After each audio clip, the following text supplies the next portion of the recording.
Shalom, saudara terkasih dalam Tuhan. Bahagia sekali bisa berjumpa dengan saudara melalui channel ini. Bersama saya, Pendeta Ong Handoko Kurniawan. Bagaimana kabar saudara? Doa dari saya senantiasa menyertai saudara dan seluruh keluarga besar saudara, sehat selalu dan senantiasa aman dalam perlindungan Tuhan. Saudara terkasih dalam Tuhan, mari siapkan catatan saudara, alat tulis saudara, untuk mencatat rema ataupun pesan yang saudara dapatkan melalui episode ini. Tema untuk episode kali ini adalah kunci kemenangan iman. Saudara terkasih dalam Tuhan, Abraham disebut bapak orang beriman, bapak orang benar. Apa yang membuat Abraham mendapatkan sebutan seperti itu? Mari kita belajar dari firman Tuhan. Kita buka sama-sama dari kitab Yakobus 2 ayat 21. Demikian firman Tuhan. Bukankah Abraham bapa kita dibenarkan karena perbuatan-perbuatannya ketika ia mempersembahkan Ishak anaknya di atas mezbah? Saudara terkasih dalam Tuhan, Abraham dibenarkan bukan hanya karena iman percayanya saja, tapi Alkitab mencatat namun juga karena perbuatan-perbuatannya, yaitu ketika ia mempersembahkan Ishak. Saudara terkasih dalam Tuhan, demikian juga halnya dengan kita. Iman saja tidak cukup untuk menjadikan hidup kita benar di hadapan Tuhan. Yakobus 2 ayat 22, kita lihat di ayat berikutnya. Kamu lihat bahwa iman bekerjasama dengan perbuatan-perbuatan, dan oleh perbuatan-perbuatan itu, iman menjadi sempurna. Dan ayat 24 berkata, jadi kamu lihat bahwa manusia dibenarkan karena perbuatan-perbuatannya, dan bukan hanya karena iman. Saudara terkasih dalam Tuhan, iman saja tidak cukup untuk menjadikan hidup kita benar di hadapan Tuhan. Iman kita harus disertai dengan perbuatan-perbuatan kita. Nah, mari kita kembali ke Abraham. Saudara, sebelum visi atas Abraham digenapi, maka Abraham harus melewati ujian isi hati terlebih dahulu. Ujian iman terlebih dahulu. Kepercayaan Abraham dalam hal ini diuji. Apakah Abraham hanya mementingkan visi atau janji daripada Tuhan, atau Abraham lebih mementingkan sang empunya visi itu sendiri yang memberikan janji, yaitu pribadi Tuhan sendiri. Nah, mari kita lihat. Sebagaimana firman Tuhan berkata bahwa Abraham dibenarkan karena perbuatannya ketika ia mempersembahkan Ishak. Mari kita lihat, kita belajar dari peristiwa ketika Abraham mempersembahkan Ishak. Mari kita buka Alkitab kita sama-sama dari kitab Kejadian 22 ayat pertama sampai dengan 10. Kejadian 22 ayat pertama sampai dengan 10. Di ayat pertama dan kedua saya akan bacakan buat saudara. Setelah semuanya itu, Allah mencoba Abraham. Ia berfirman kepadanya, Abraham, lalu sahutnya, ya Tuhan. Ayat yang kedua, firman-Nya, ambillah anakmu yang tunggal itu, yang kau kasihi, yakni Ishak. Pergilah ke tanah Moria dan persembahkanlah dia di sana sebagai korban bakaran pada salah satu gunung yang akan kukatakan kepadamu. Saudaraku terkasih dalam Tuhan, sebagaimana kita ketahui bersama, puluhan tahun Abraham menantikan kelahiran daripada Ishak. Nah, suatu hari Abraham mendapatkan satu perintah daripada Tuhan. Untuk apa? Untuk mempersembahkan Ishak, anaknya yang sangat dia kasihi. Firman Tuhan jelas berkata, ambillah anakmu yang tunggal itu, yang engkau kasih, yakni Ishak. Saudara kasih dalam Tuhan, mari kita lihat apa reaksi Abraham ketika ia mendapatkan perintah untuk mempersembahkan Ishak, anaknya yang ia kasihi, yang sekian lama ia nanti-nantikan. Saudara, kita lihat di ayat yang ketiga, masih di Kejadian 22 ya. Ayat ketiga, kita lihat. Firman Tuhan berkata, keesokan harinya, pagi-pagi bangunlah Abraham. Ia memasang pelana keledainya dan memanggil dua orang bujangnya beserta Ishak anaknya. Ia membelah juga kayu untuk korban bakaran itu. Lalu berangkatlah ia dan pergi ke tempat yang dikatakan Allah kepadanya. Saudara, ini yang dilakukan oleh Abraham ketika ia mendapatkan perintah untuk mempersembahkan Ishak. Alkitab mencatat keesokan harinya pagi-pagi bangunlah Abraham. Saudara kasih dalam Tuhan, ini hal yang pertama yang kita pelajari dari sikap Abraham. Garis bawahi kata pagi-pagi. Jadi keesokan harinya pagi-pagi Abraham bangun. Iya, apa yang dilakukan oleh Abraham? Abraham bangun, ternyata Alkitab mencatat dia pasang pelana keledainya, dia panggil 2 orang bujangnya, Ishak anaknya, dia juga siapkan kayu, kemudian berangkat. Jadi ternyata pagi-pagi Abraham bangun bukan untuk negosiasi dengan Tuhan, bukan untuk menghindar, tetapi kalau kita lihat, pagi-pagi Abraham bangun untuk mempersiapkan segala sesuatunya. Untuk apa? Untuk mempersembahkan Ishak. Saudara, dari hal yang pertama ini kita belajar, kata pagi-pagi ini garis bawahi. Ketika Tuhan menguji hati Abraham, ketika Tuhan menguji iman Abraham, Abraham tidak berbantah. Abraham tidak tawar-menawar. Tetapi Abraham segera melakukan apa yang Tuhan perintahkan. Saudara kasih dalam Tuhan, setiap kita mempunyai Ishak yang berbeda-beda. Apa sih yang dimaksud dengan Ishak ini? Saudara, Ishak adalah sesuatu yang sangat berharga dalam kehidupan kita, saudara dan saya, yang dimana Tuhan minta untuk kita persembahkan bagi Tuhan. Tapi kita mungkin masih menahan-nahannya. Nah, kita belajar pagi ini dari peristiwa Abraham, poin yang pertama. Kalau kita ingin mengalami kemenangan iman dalam kehidupan kita, kalau saudara ingin mengalami kemenangan iman dalam kehidupan saudara, jangan tawar-menawar lagi dengan Tuhan. Persembahkan Ishak saudara. Apa yang Tuhan minta dari kehidupan saudara? Sesuatu yang sangat berharga. Mungkin sesuatu yang kau pertahankan begitu kuat selama ini. Padahal engkau tahu itu yang Tuhan minta. Mari saudara, jangan tahan-tahan lagi. Jangan tunda-tunda lagi. Persembahkan Ishakmu. Maka kita akan melihat kemenangan iman yang luar biasa terjadi dalam kehidupan kita. Mari kita lihat ayat berikutnya. Ayat yang ke-6 sampai dengan ayat yang ke-8. Lalu Abraham mengambil kayu untuk korban bakaran itu dan memikulkannya ke atas bahu Ishak anaknya. Lalu berkatalah Ishak kepada Abraham, ayahnya, "Bapa," saut Abraham, "Ya anakku." Bertanyalah ia, "Di sini sudah ada api dan kayu, tetapi di manakah anak domba untuk korban bakaran itu?" Saudara, Ishak bertanya dengan polosnya kepada Abraham, di mana anak domba untuk korban bakaran itu? Saudara, saya bisa merasakan, saya percaya juga saudara bisa merasakan bagaimana hancurnya hati Abraham mendengar pertanyaan daripada Ishak sendiri. Anak yang dikasihinya, anak yang akan dikorbankannya. Ishak bertanya, mana anak domba untuk korban bakaran itu? Saudara, apa jawab Abraham? Kita lihat di ayat yang ke-8.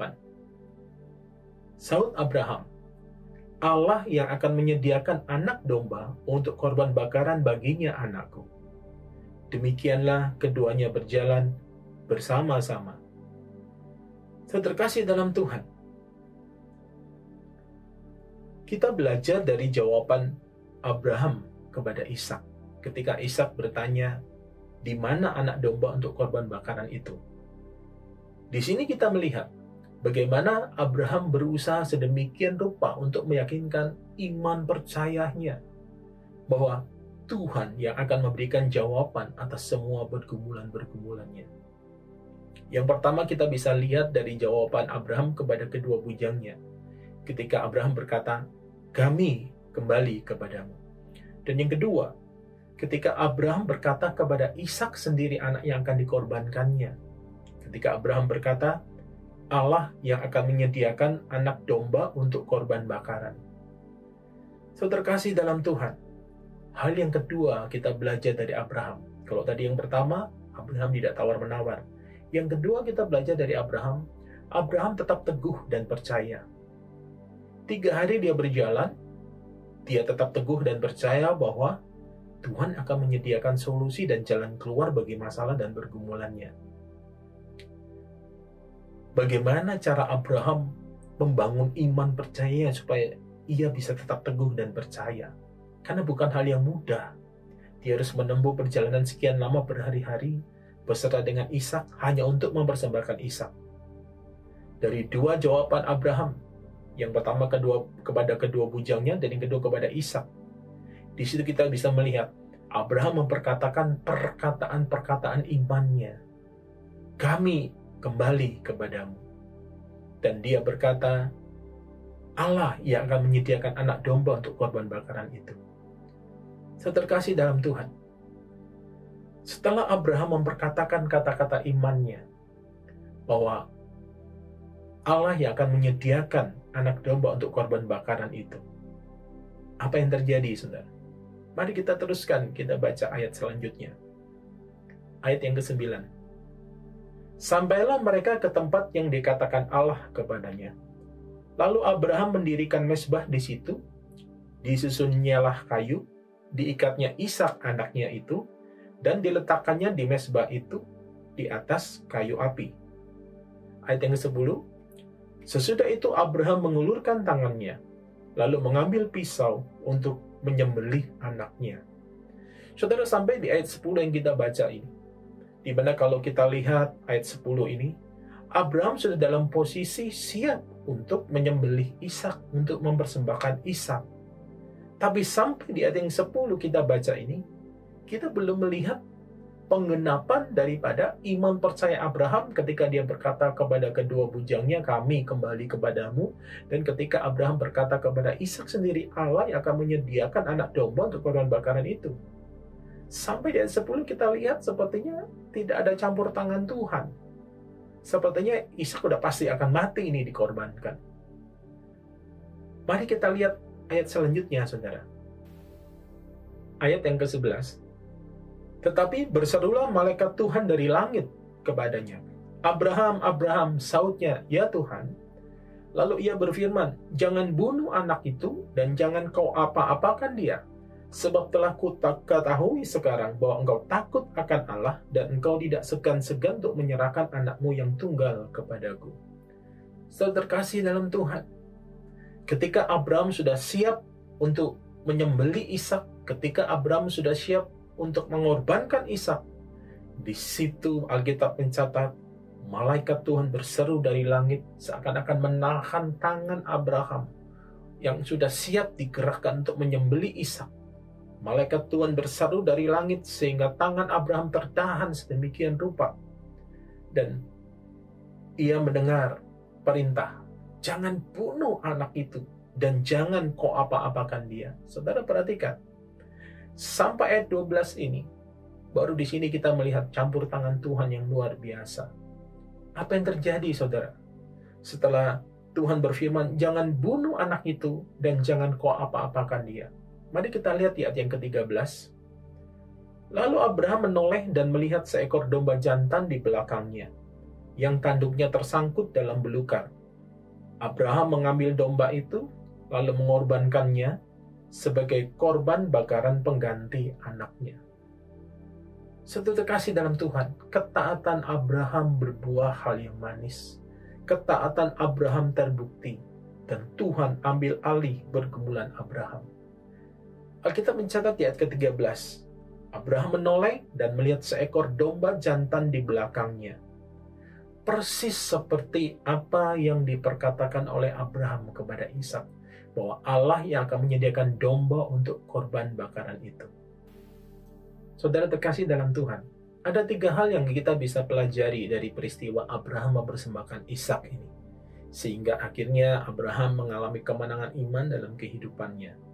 Yang pertama, kita belajar dari peristiwa di mana Abraham mempersembahkan Ishak, yaitu ketika Alkitab mencatat, pagi-pagi benar bangunlah Abraham. Setelah Abraham memperoleh firman perintah untuk mempersembahkan Ishak, Alkitab mencatat pagi-pagi benar Abraham bangun untuk mempersiapkan segala sesuatunya dan pergi mempersembahkan Ishak. Saudara, yang pertama kita belajar dari Abraham adalah Abraham tidak tawar-menawar dengan Tuhan. Apa yang Tuhan perintahkan, dia lakukan. Apa yang Tuhan minta, dia berikan. Saudara, setiap kita mempunyai Ishak yang berbeda-beda. Mari kita ambil waktu sejenak. Kita renungkan, apakah masih ada Ishak dalam kehidupan kita yang Tuhan minta untuk kita persembahkan bagi dia, tetapi kita masih menahannya. Saudara, kalau sekiranya itu masih ada, mari saudara, jangan tawar-menawar lagi dengan Tuhan.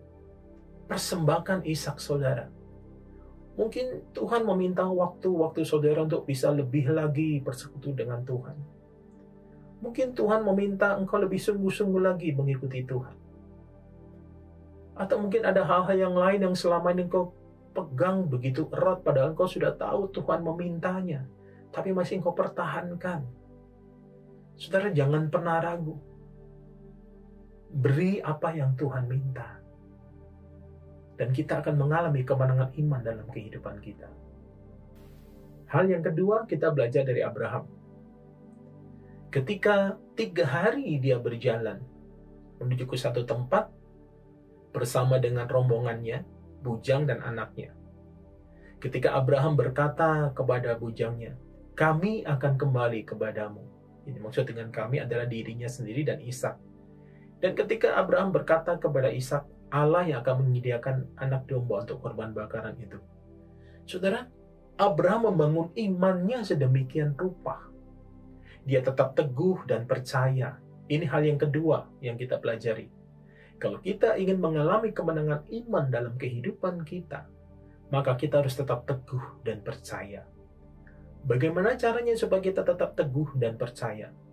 Caranya adalah seperti Abraham. Dia memperkatakan kata-kata imannya. Bagaimana saudara dan saya bisa tetap teguh dan percaya menjalani kehidupan ini? Bahwa Tuhan akan menolong kita, Tuhan hadir dalam setiap pergumulan kita dengan cara memperkatakan firman Tuhan.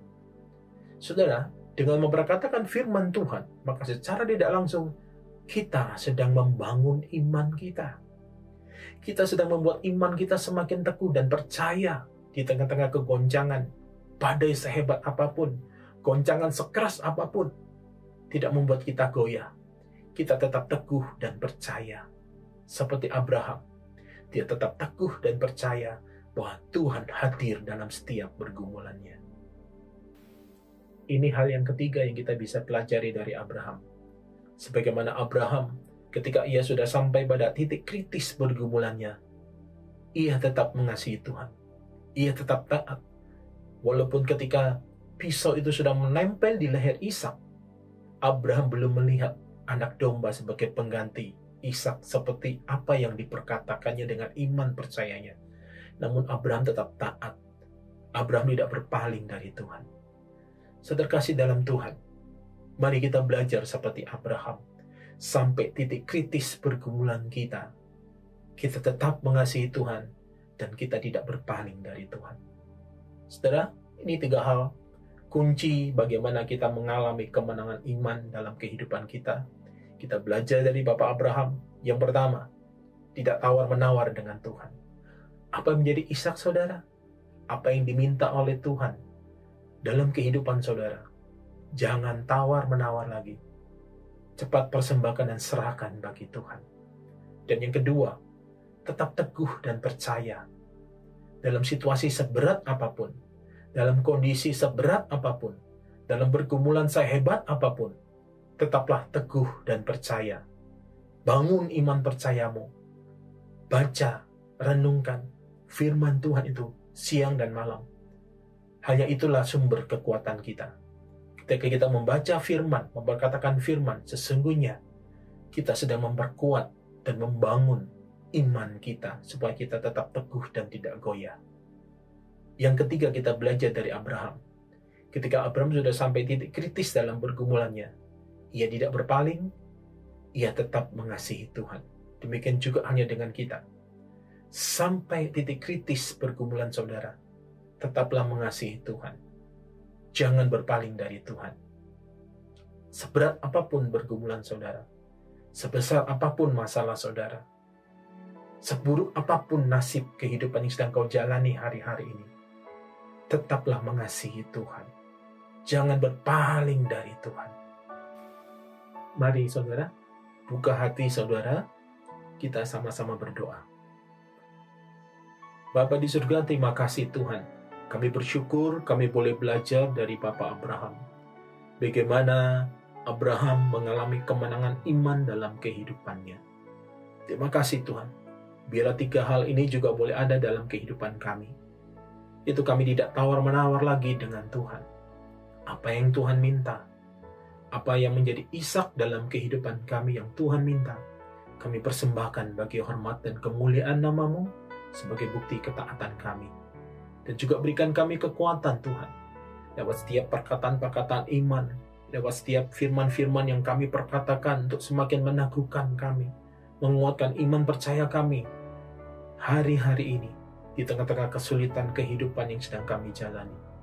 Terima kasih Tuhan, berikan kami kemampuan seperti Abraham, supaya ketika kami sampai pada titik kritis pergumulan kami sekalipun, kami tidak berpaling dari Tuhan dan kami tetap mengasihi Tuhan. Terima kasih Tuhan, terima kasih. Hamba berdoa Tuhan saat ini untuk setiap mereka yang menyaksikan episode ini. Tuhan, mungkin di antara mereka saat ini sedang mengalami pergumulan seperti Abraham. Mereka sudah sampai pada titik kritis pergumulan mereka. Pisau itu sudah menempel di leher Ishak, tetapi anak domba itu belum terlihat. Hamba berdoa di dalam nama Tuhan Yesus, berikan setiap mereka kekuatan ya Tuhan, untuk menantikan janji Tuhan, untuk melihat campur tangan Tuhan terjadi dalam setiap pergumulan mereka, sebagaimana dialami oleh Bapak Abraham. Tuhan, terima kasih. Terima kasih. Pak, di saudara mungkin ada di antara saudara yang sedang mengalami pergumulan seperti Abraham. Engkau sedang berada dalam titik kritis pergumulanmu. Engkau tidak melihat lagi ada jalan keluar bagi masalah-masalahmu. Mari, buka hatimu dan percaya kepada Tuhan, bahwa Tuhan tidak pernah terlambat. Jangan berpaling daripada Tuhan. Tetaplah setia kepada Tuhan. Maka Tuhan akan menyatakan janjinya. Maka Tuhan akan menyatakan pertolongannya.